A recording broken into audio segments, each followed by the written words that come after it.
చెయ్యాలి. ఇది సార్ నా ప్లాన్.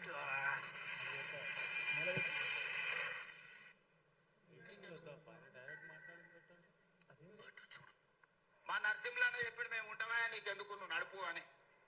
మరి మా నరసింహులన్న మాట మీద వెనుకంగా కోతులు దొబ్బెటోళ్లను, నక్క జిత్తులను, నల్లి కుట్లోళ్లను మీరే ఏదో ఒకటి చెయ్యాలి.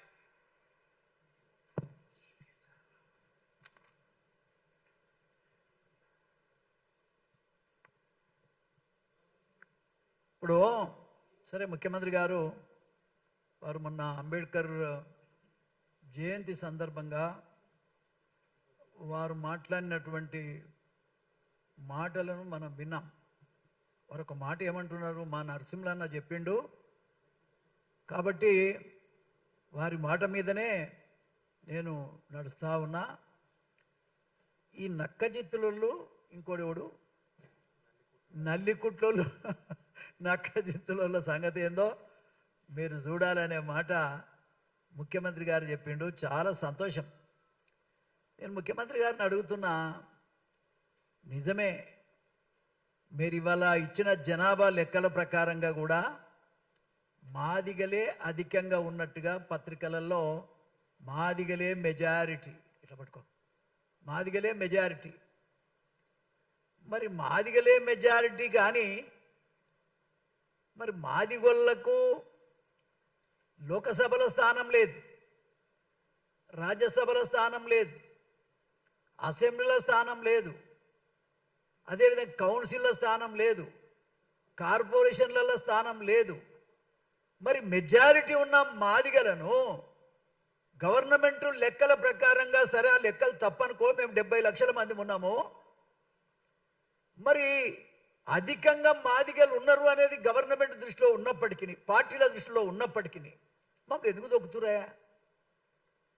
మమ్మల్ని అంత హీనంగా ఎందుకు చూస్తున్నారు? ఇప్పటికీ కుల వివక్ష మా మాదిగల పట్లనే ఎందుకు మీరు చూపిస్తున్నారు? ఎందుకు స్వతంత్రం వచ్చిన కాడికెళ్ళి ఈ మాదిగ జాతిని టోటల్గా నిర్వీర్యం చేసే ప్రయత్నం చేస్తున్నారు? దీనికి సమాధానం చెప్పాల్సినటువంటి అవసరం ఉంది. ముఖ్యంగా నిన్నగాక మొన్నదైన పార్లమెంట్ ఎన్నికల్లో ఒక్క సీటు మాకు ఇవ్వకపోతే, సీట్లు లేని వాళ్ళకే మీరు సీట్లు ఇస్తారు, జనాభా లేని వాళ్ళకే మీరు సీట్లు ఇస్తారు. మల్లు రవిని ఏ విధంగా మీరు అక్కడ ఎంపిక చేస్తారు చెప్పండి? అక్కడ 80% ఉన్నటువంటి మాదిగలు, 80% ఉన్నటువంటి మాదిగలను పక్కన పెట్టి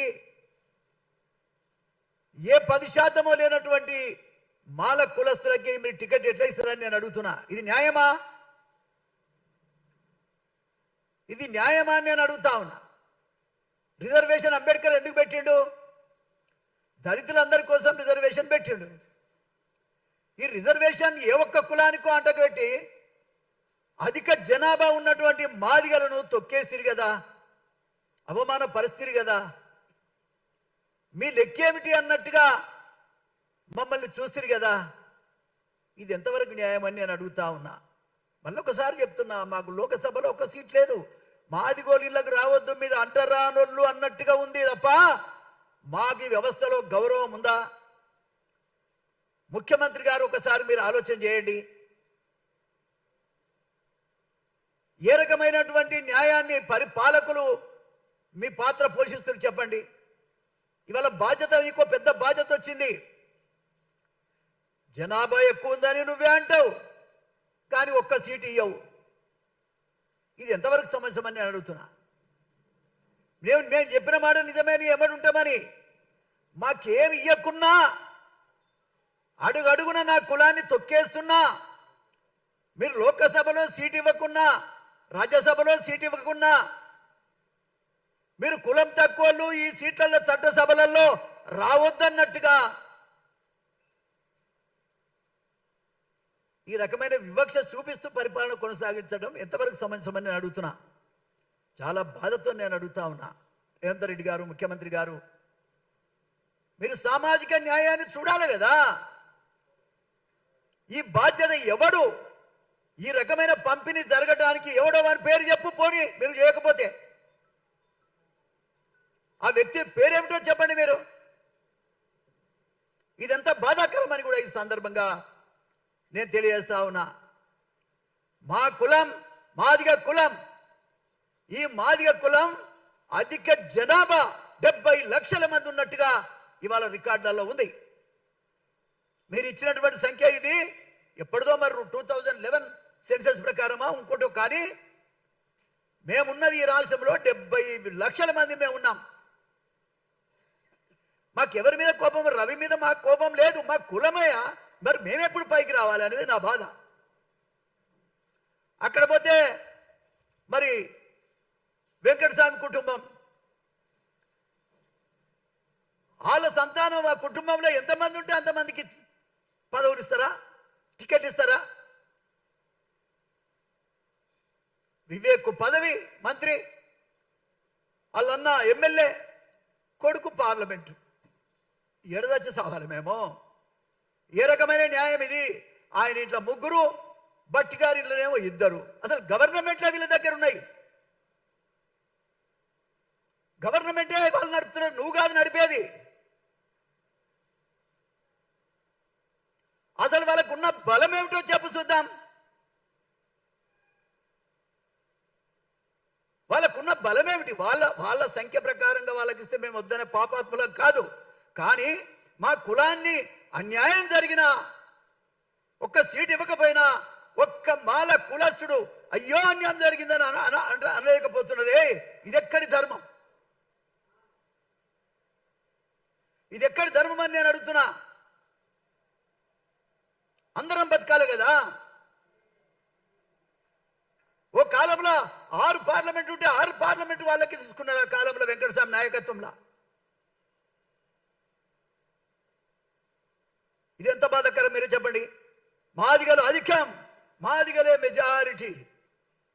ఇలా పత్రికలు రాసినాయి.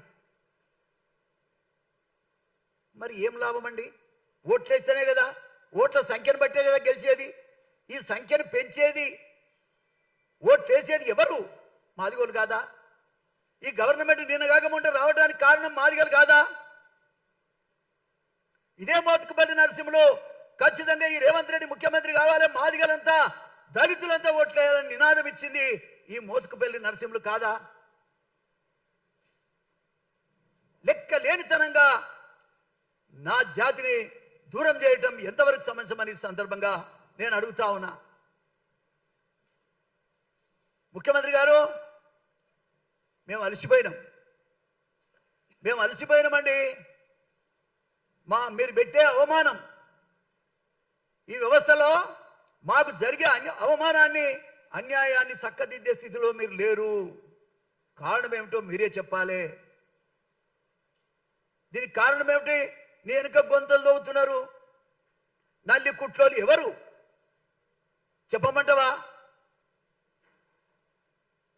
అరే ఏం మాట్లాడుతున్నావా? నీ గవర్నమెంట్ కూలిపోవడానికి చాలా సిద్ధంగా ఉంది. నువ్వు ఒక్కడ పని చేస్తే కుదరదు కదా. వర్గీకరణకు వ్యతిరేకంగా, వర్గీకరణ అయిన తర్వాత కూడా వ్యతిరేకంగా, దానికి ప్రభుత్వ నిర్ణయానికి వ్యతిరేకంగా మీటింగ్ పెడితే నువ్వు ఏమైనా చేయగలిగావా?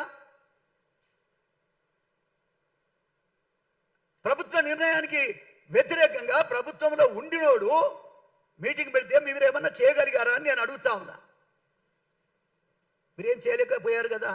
తిరిగి మళ్ళీ ఆయనకు మంత్రి పదవి ఇచ్చారు, సంతోషం. ఇంకేం కావాలి వాళ్ళకి చెప్పండి. అదేవిధంగా బట్టి విక్రమార్క వాళ్ళ కుటుంబంలో ఆయన ఫైనాన్స్ మినిస్టరు, అదేవిధంగా ఎలక్ట్రిసిటీ మినిస్టరు, ఇంకేమన్నాయా? ఇవాళ ఏదన్నా కానీ ఇవాళ ప్రభుత్వాలు ఆ 2 కుటుంబాల నుంచి నడుస్తున్నాయి. రేవంత్ రెడ్డిది 3వ కుటుంబం అనుకుందాం. ఇది ఎంతవరకు సమంజసమని నేను అడుగుతా ఉన్నా. గుంతలు కాదయా, అసలు అవినీతి పరులను ఒక్కనన్న నువ్వు తీసేసినవా? ఒక్కడి మీద నువ్వు యాక్షన్ తీసుకున్నావా? అసలు ఎవరు అవినీతి పరులు? ఈ గుంతలతో పెట్టివాడు ఎవడు? 10% పేరు పడ్డ మంత్రి ఎవరు?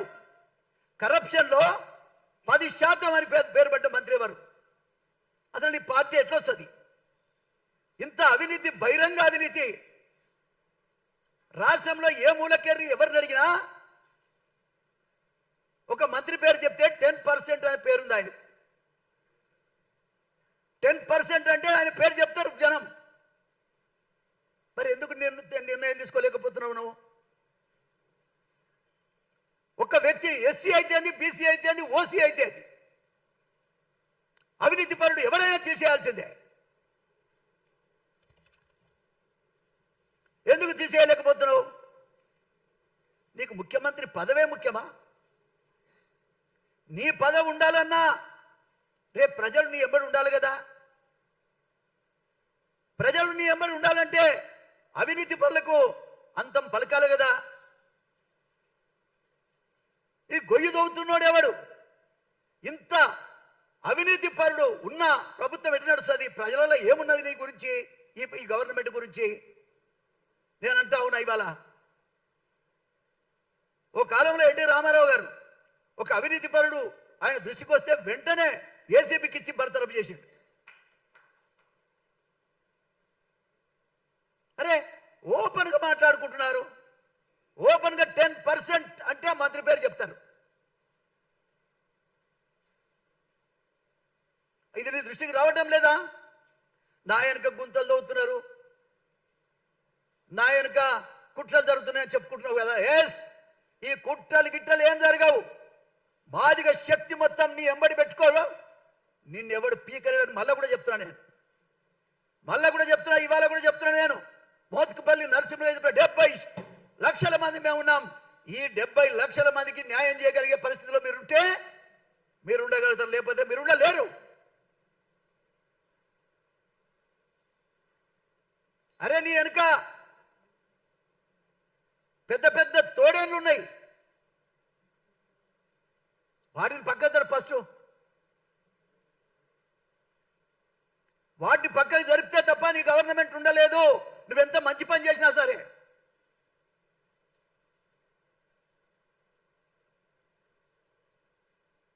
నేనేమంటున్నా అంటే పరిపాలనకు పద్ధతి ఉండాలి. అరే డిప్యూటీ సీఎం మా కులంలో ఒకరికి ఇవ్వలేరా? రేపు మళ్ళీ ప్రభుత్వం రావాలంటే మాదిగలు నీకు తోడు ఉండాలి. అందుకే మీరు ఉంచుకున్నా ఉంచుకోకపోయినా, మీరు కాపాడుకున్నా కాపాడుకోకపోయినా బ్రతకగలిగే శక్తి ఈ మాదిగ మహాశక్తి ఇస్తుందని నేను అంటున్నా.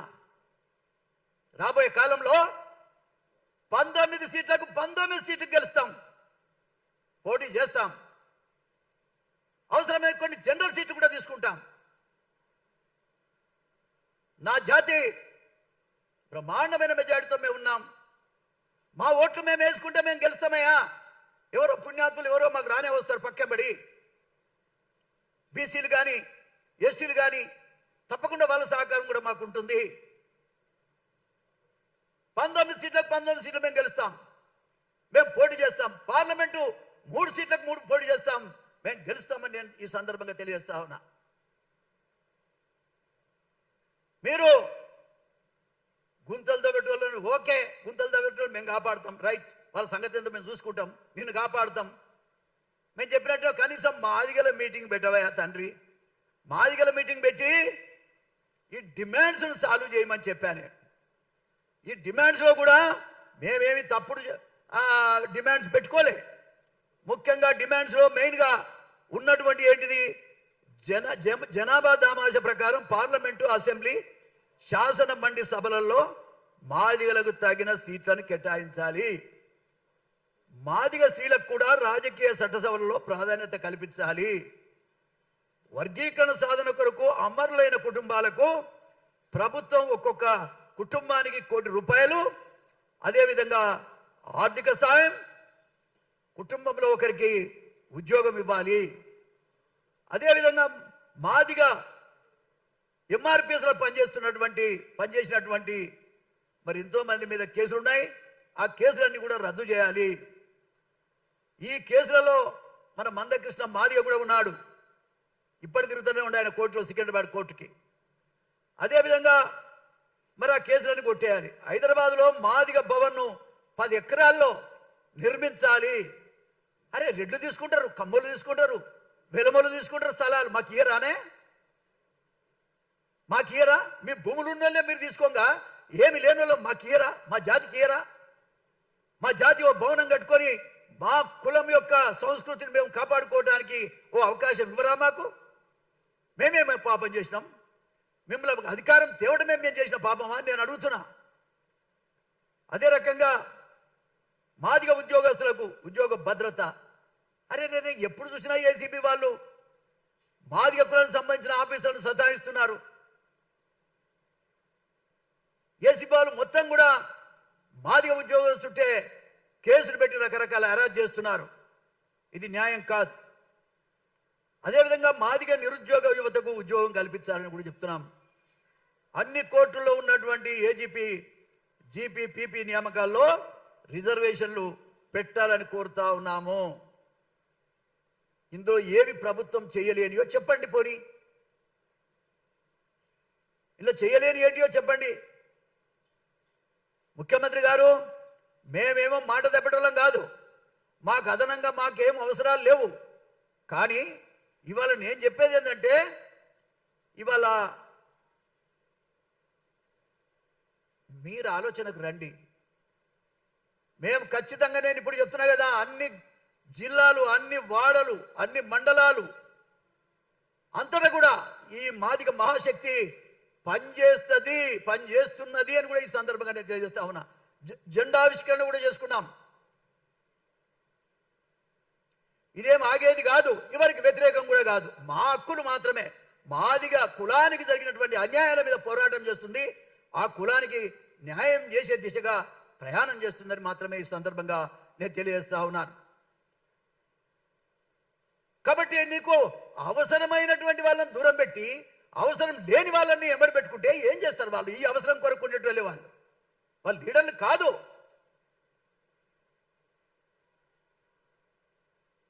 ఇది మీరు అర్థం చేసుకోవాలని కూడా ఈ సందర్భంగా నేను తెలియజేస్తా ఉన్నా. ఇవాళ చూడండి, భూములు రాజకీయంగా ఒక మాట చెప్పాలంటే, ఈ మధ్యలో ఏదో కార్పొరేషన్ చైర్మన్లు వేస్తామంటున్నారు. మాకు ఇవ్వండి ఓ 10. మాకు జరిగిన నష్టానికి ఎక్కడా లేవు కదా, ఓ 10 సీట్లు మా వాళ్ళకి ఇవ్వాలి. మా విజయ్ కుమార్ కూడా మొదటి నుంచి కాంగ్రెస్ పార్టీలో ఉన్నాడు. ఒక కార్పొరేషన్ ఇవ్వమని కూడా పిసిసి ప్రెసిడెంట్కి చెప్పాం, అందరికి కూడా చెప్పాం. మా కులమైన వర్గాలే మీకు చేతులు రావటం లేదు. ఇవాళ భూములు మాదిగోళ్ళకు చూడండి ఏ శాతంలో ఉన్నాయో కూడా మనం గమనించాలి. రెడ్లు అధిక శాతంలో భూములు వాళ్ళ చేతుల్లో ఉన్నాయి. తర్వాత యాదవ, లంబాడ, ముదిరాజు, మాదిగ. ఏమండి, ఇది పరిస్థితి. కాబట్టి ఎంత ఉందా అంటే 6% ఉంది భూమి. మాదిగోళ్ళకు ఉన్న భూములను గుంజేసుకుంటారు. ఓ కాలంలో ఇందిరాగాంధీ ఇచ్చిన భూములు, అసైన్ భూములు కూడా గుంజుకున్నారయ్యా. ఎన్టీ రామారావు గారు ఇచ్చిన అసైన్ భూములను కూడా గుంజుకున్నారు. ఎక్కడ కూడా మా జాతికి న్యాయం లేదు. ఈ రాష్ట్రంలో ఉండాలన్నా వద్దా కూడా అర్థం కానటువంటి పరిస్థితులు మేము ఉన్నాం. ఎవరిని లెక్క చేయం. మేము సాయం అట్లే చేస్తాం, వ్యతిరేకమైన అట్లే చేస్తాం. ఇప్పటిదాకా మీకు సాయం చేద్దామనే ఆలోచనతోనే మేము ఉన్నాం. మేము వ్యతిరేకం కాదు. కానీ ఈ రకమైన పరిస్థితుల్లో నా జనానికి మీరు మేలు చేసే పరిస్థితి కనబడతలేదు. మాదిగోళ్ళ మీటింగ్ పెడతానికి ఏం పుట్టింది? మాదిగోళ్ళ మీటింగ్ పెట్టండి. మేము కోరిన ఈ కోరికలలో ఏది చేయలేరో, చేయలేనిదేదో చెప్పండి.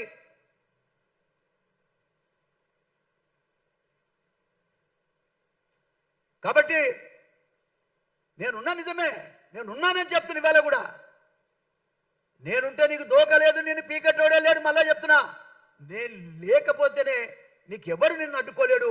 ఇది మాదిగ జాతి నిర్ణయం, నా మాదిగ జాతి నిర్ణయం. మాకు మేలు జరిగితేనే మేము నిలబడతాం, మేలు జరగకుండా మేము నిలబడాం. అంత అమాయకులం కాదు. గతంలో పార్టీల కోట్లేస్తే గెలిచినాడు కాదు, పార్టీలు కాదు. వాళ్ళ మా కులం ముఖ్యం. నాకు నాకేదో పదవి ముఖ్యం కాదు, నా జాతి ముఖ్యం. నాకేందే ఎటు రామారావు దయ వల్ల నేను 6 సార్లు గెలిచాను, మంత్రిగా చేశాను. ఎవడు అడ్డం వచ్చినా నువ్వు అంటవే తొక్కుకుంటూ వచ్చా. నేను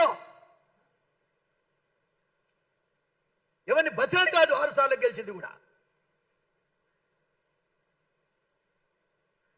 కాబట్టి నేను ఒకటే రిక్వెస్ట్ చేస్తున్నా ముఖ్యమంత్రిగా, ఎస్ నీ బాధ నాకు అర్థమైంది, నీ బాధ నాకు అర్థమైంది. ఒక సోదరుడిగా అందరం కూడా కలిసే పనిచేసినటువంటి వ్యక్తులంగా నేను తెలియజేస్తా ఉన్నా, అర్థం చేసుకో.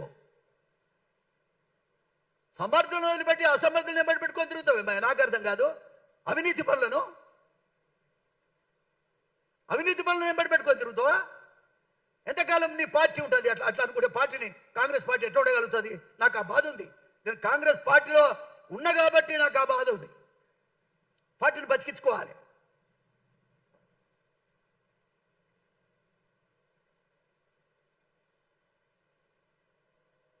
ఇది గమనించు. నిన్న నువ్వు మాట్లాడినాక నా మనసు మళ్ళొకసారి ఆయన దృష్టికి తీసుకురావడానికి, సీఎం గారి దృష్టికి తీసుకురావడానికే నేను ఈ ప్రెస్ కాన్ఫరెన్స్ పెట్టా. మీరే చూస్తున్నారు జనాభా ఎంత మాదిగలు ఉన్నారో. మీరే చెప్తున్నారు 70 లక్షల మంది ఉన్నాం. మేము వేస్తేనే గెలుస్తారు ఏ పార్టీ అయినా సరే. మమ్మల్ని ఎవరు ఓన్ చేసుకుంటే వాళ్ళకే ఓటేస్తాం. మమ్మల్ని ఎవరు దగ్గర తీసుకుంటే మేము పసిపిల్లల హృదయాలయమాయి. మమ్మల్ని ఏమో చోకొడతారట, పడుకో బిడ్డ అని, అవతలకేమో దోషిస్తారట.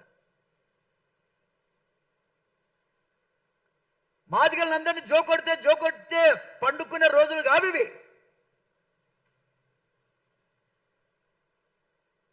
జోకొడితే పండుకునే రోజులు కావు, అయిపోయింది. మా కళ్ళు కప్పి మాకున్నటువంటి బలహీనతని అడ్డం పెట్టుకొని ఇంతకాలం బతికారు. రాబోయే కాలంలో అట్లా జరగదు. నా ప్రాణం పోయినా జరగనియదు. చిన్న విషయాలు మా కోసం చేయలేరా? ఇవాళ రేపో చావటానికి సిద్ధంగా ఉన్నారయ్యా వాళ్ళు. అమరవీరుల తల్లిదండ్రులు, ఆ సురేందర్, అమరేందర్ మా వాళ్ళంతా 5గురికి 5 ఉద్యోగాలు ఇవ్వలేరా? 5 కోట్లు ఇవ్వలేరా? ఎందుకు ఇవ్వలేకపోతున్నా? ఎవరు అడ్డం పడుతున్నా నేను అడుగుతున్నా. మాది వాళ్ళ మీటింగ్ పెడితే మాలో పెట్టవయా, మాలో మీటింగ్ కూడా పెట్టు. దాంట్లో కూడా ఎవరన్నా వస్తే ఇవ్వు, తప్పేముంది? మేమెవరికి వ్యతిరేకం కాదు. కానీ నా జాతికి అడుగడుగునా అన్యాయం జరుగుతూ ఉన్నది. ఇగో ఈ కరపత్రం కూడా నేను చెప్తున్నా. వర్గీకరణ కళను సాకారం చేసిన ముఖ్యమంత్రి యనమల రేవంత్ రెడ్డి గారికి మాదిగ మహాశక్తి హృదయపూర్వక ధన్యవాదాలు తెలియదు. మేము నియత తప్పడం కాదు, దేని దానికే. అయినా మీరు తొక్కినా, మీరు చంపినా, మీరు ఏమి ఇవ్వకపోయినా బానిసల్లాగా బతకడానికి మాత్రం మాదిగలు ఇవ్వాల సిద్ధంగా లేరు. నా మాదిగ ప్రజలరా, నేను చెప్తున్నా, మనమంతా ఏకం కావాలనే సంగతి ఎంతో చూడాలి.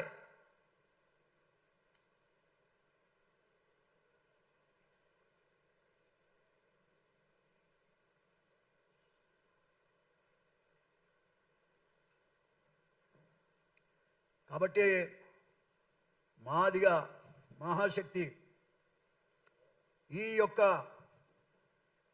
జెండా 70 లక్షల మంది పట్టుకునే ఈ జెండా 1000 ఏనుగుల బలం ఉన్న జెండా ఇది. మా బలమేందో మేము తెలియక నష్టపోయినాం. ఇవాళ మాకు అర్థమైంది, రాజకీయాలు అర్థమైనాయి. చట్టసభలలో ఏ కులం ఉంటే ఆ కులమే బాగుపడుతుంది. రెడ్లు ఉన్నారు కాబట్టి రెడ్లు బాగుపడ్డారు, కమ్మోళ్ళు ఉంటే కమ్మోళ్ళు బాగుపడ్డారు, వెలుమోళ్ళు నిన్నమోళ్ళు ఉంటే వాళ్ళు బాగుపడ్డారు. మేము అడుక్క తినే కాడ బిచ్చగాళ్ళ కాడ ఉన్నాం. ఇది న్యాయం కాదు కదా ముఖ్యమంత్రి గారు. దయచేసి నేను విజ్ఞప్తి చేస్తా ఉన్నా, రేపు చేసే నా పోరాటంలో కూడా ఎవరు మా కులానికి మేలు చేస్తే వాళ్ళకే మా మద్దతు. మేమంతా నియత తప్పడంలో మేం కాదు. నువ్వు మీటింగ్ పెట్టు,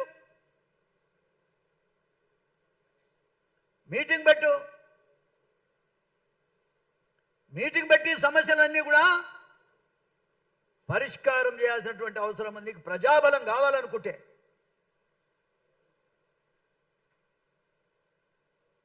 కాబట్టి మీరు ఏ నమ్మకం అయితే నిన్న మీ మీటింగ్లో మీరు చెప్పారో నేను ఇప్పటికీ బాధ్యున్నే. I'm ready. ఇప్పటి నుంచే తిరుగుతా నేను.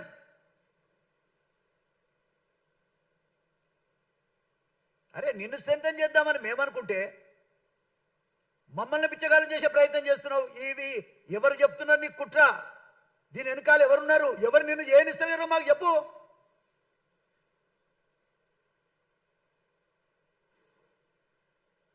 చూస్తాం రాబోయే కాలంలో ఎవరు గెలుస్తారో ఎవరు ఓడతారో కూడా చూస్తాం.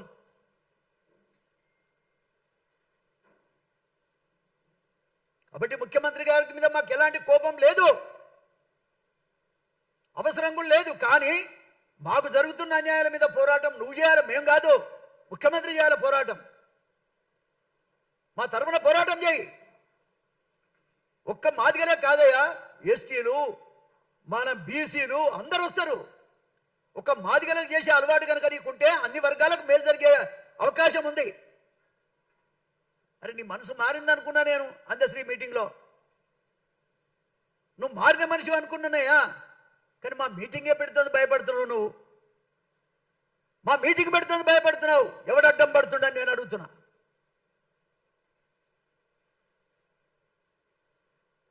ఏ పరిస్థితిలో కూడా నా ప్రజలను కనుక అవమానపరిస్తే ఊరుకునేది లేదు. 70 లక్షల మంది తిరగబడతాం ఈ రాష్ట్రంలో.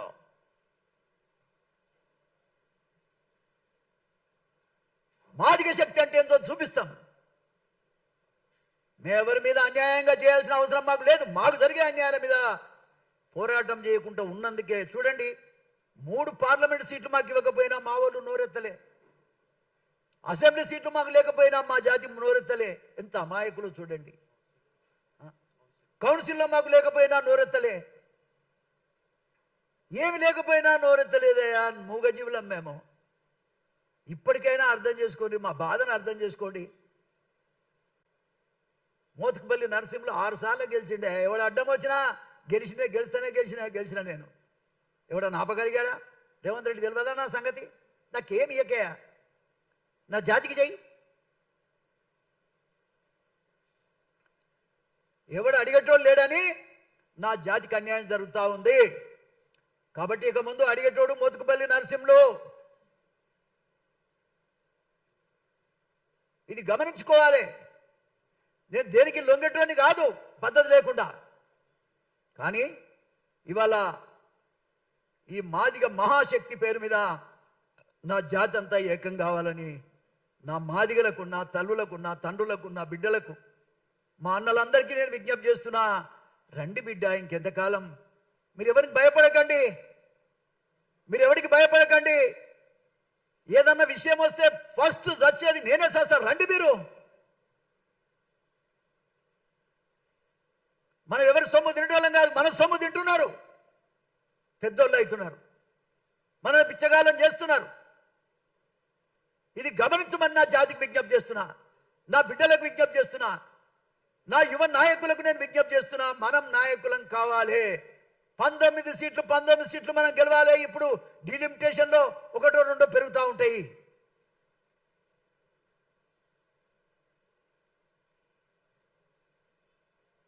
మన కులం గురించి ఆలోచించండి. మాది కులం.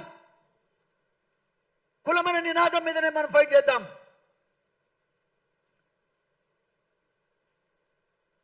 కాబట్టి ఏళ్ళ చూసినా, భూమిలో చూస్తే నీళ్ళని వచ్చింది, జనాభాలో చూస్తే పెద్ద జనాభా, ఏమి లేని జనాభా, ఏమి పొందలేని స్థితిలో ఉన్న జనాభా అయిపోయింది. ఇక ముందు జరగటానికి వీల్లేదు. కాబట్టి రేవంత్ రెడ్డి గారికి నేను మళ్ళొకసారి ఫైనల్గా చెప్తా ఉన్నా, నువ్వు మాదిగల మీటింగ్ పెట్టు. నువ్వు ఎందుకు భయపడుతున్నావని నేను అడుగుతున్నా. నా అమరులైన నా బిడ్డలు, నా అన్నదమ్ములు 5 పాపం మళ్ళా మాడి చచ్చారు. నా కళ్ళ ముందు చచ్చారు. నేను అడగకపోతున్నామో కానీ నా కళ్ళ ముందు చచ్చారు. నేను ఓర్చుకోలేకపోతున్నా. నా బాధను అర్థం చేసుకోండి. వాళ్ళకు 1 కోటి రూపాయలు ఇవ్వండి, వాళ్ళకు ఉద్యోగం ఇవ్వండి. ఎంఆర్పిఎస్ పేరు మీద ఉన్నటువంటి కేసులని మాఫీ చేయండి, మీకు మంచి పేరు వస్తుంది, మీకు మంచి పేరు వస్తుంది. నేను పెట్టే 9 డిమాండ్లు ఆల్రెడీ మీ దగ్గరకు వచ్చినాయి. ఇవన్నీ పరిష్కారం చేయండి. నేను ఖచ్చితంగా ఈ రాష్ట్రంలో నిరసన గలంతో తిరుగుతా, నిరసన గలంతో తిరుగుతా, ప్రొటెస్ట్ చేస్తున్నట్టు తిరుగుతా.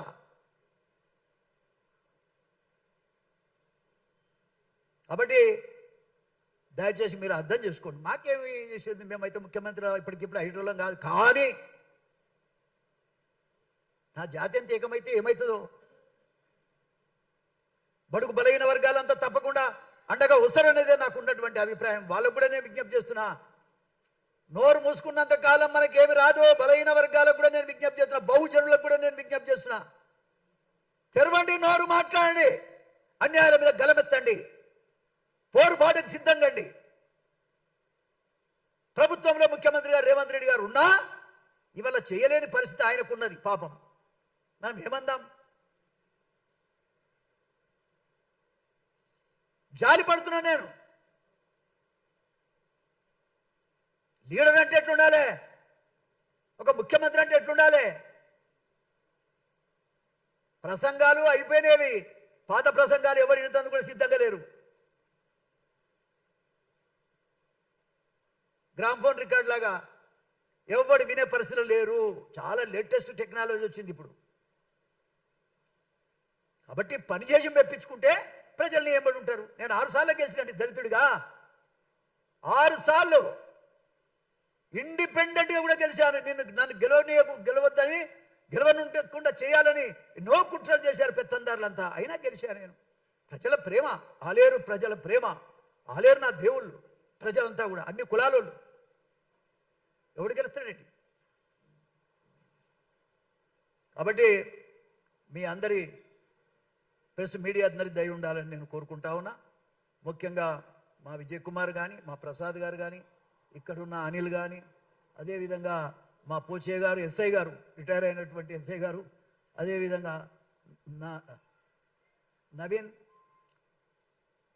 వినయ్ కదా మనోడు, వినయ్, అదేవిధంగా వేదిక మీద ఉన్న మా సత్యానందం, ఇంకా చాలామంది